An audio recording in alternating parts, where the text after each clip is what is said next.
So rhetorical question, I can't see you, of course, said that a couple of times today, but the question has to be asked, who reinvests money back into their business? You should all be putting your hands up now. You should all be nodding your head and say, yes, I reinvest money back in my business. And we reinvest money back into our business through various means. Products, staff, time. You reinvest time. You could be earning money somewhere else, doing something different. We reinvest money back into our business, doing systems, doing marketing. What is the reason we reinvest money back into our business? Of course, to make more money and to make more time. That's why we reinvest back in our business, to make more money and more time. But the ironic thing is, I see a lot of small business owners out there with not any more money and definitely not much more time. Yet they keep reinvesting back in their business in an effort to get to a point of trying to make more money and time. But they get caught in that poverty trap, that poverty cycle that I was just referring to. And they get caught in that poverty cycle because they're missing one main ingredient. And I'm going to share what that ingredient is. And I've alluded to it already, if you haven't already guessed. Like I said, I sat on a Small Business Development Corporation, advised the Small Business Minister of New South Wales government on policies, issues, initiatives about small business. And as part of the role, we had to read mountains and mountains of reports that came in through all across the world. Sometimes these reports were, centimeters thick. There was this one report that I read, and it kind of rang my bell.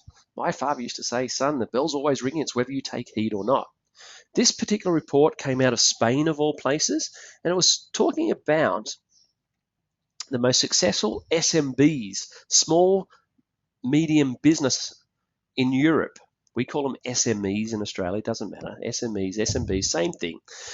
It basically said, it was, like I said, a couple of centimeters thick, but basically it said the most successful small business owners in the European economy spent 3% of turnover on research and development. They spent 3% as a KPI. If you don't know what a KPI is, you need to get some education, a key point indicator. 3% of their turnover was spent on research and development. That's what the most successful small business owners were doing in Europe. Now, before this time, I always thought research and development, R&D, I just thought it was a thing that corporations did. I just thought it was a thing that big business did.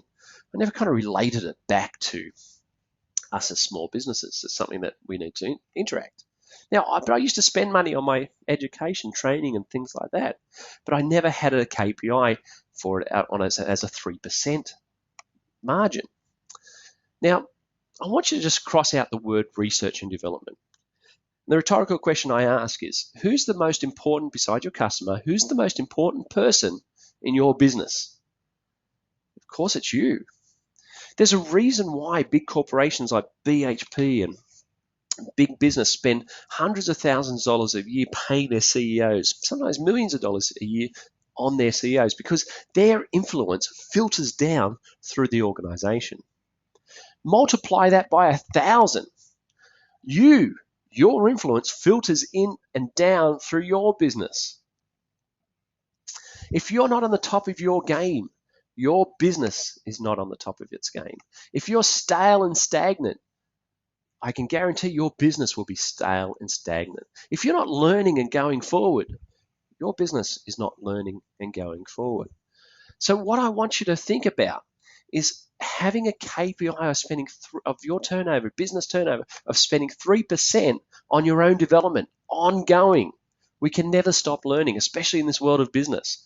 And whether you spend that 3% on marketing, sales, human resources, whatever the avenues in your business where you need better learning, they can all be crossed, if that made sense. You can all improve on every aspect of your business. So if you're turning over $200,000 a year, the KPI should be $6,000 a year spending on your own education. I'm getting on a bit of a soapbox about this because I'm very, very passionate about this point, because a lot of business owners miss spending money on their own education, miss spending this point money on this on their own development. So if you're turning over $500,000 a year, you should be spending $15,000 a year on your own development. So I go back to this slide, who reinvests money back in their business? And we all do, but a lot of business owners miss this vital point to make more money in more time because they miss this vital reinvestment strategy of education. And education is the only thing that's going to break your poverty cycle. Education is the only thing that's going to break the cycle of poverty in your business if you're experiencing that.